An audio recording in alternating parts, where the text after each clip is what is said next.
மின்மினி தமிழர்களுக்காகவே வந்தாச்சு முதல் hyperlocal social media app. உடனே டவுன்லோட் பண்ணுங்க. கூட்டணியில் சேர்க்க எடப்பாடி பழனிசாமிக்கு பாஜக தொடர்ந்து தொந்தரவு கொடுத்து வருவதாக தூத்துக்குடியில் நிர்வாகிகள் மத்தியில் முன்னாள் அமைச்சர் எஸ்.பி. சண்முகநாதன் தெரிவித்துள்ளார்.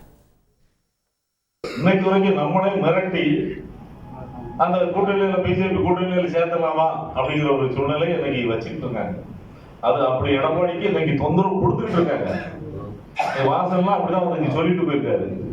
இப்படி நிறைய இடைஞ்சல்களை எடப்பாடியார் அவர்கள் கொடுத்துட்டு இருக்காங்க. ஒரு மன தைரியம் உள்ள நம்ம பொதுச்செயலாளர் எடப்பாடியார் அவர்கள் இன்னைக்கு தைரியமா பண்ணிட்டாங்க. அப்படி ஒரு தைரியமான ஒரு தலைவர்கிட்ட ஒரு முன்னாள் முதலமைச்சர்கிட்ட தான் நம்ம பணியாற்றுறோம். நம்ம கணிசமான எம்பிக்களை வெற்றி பெறலன்னா நமக்கே அந்த பிஜேபி நமக்கு தொந்தரவு கொடுக்கும்.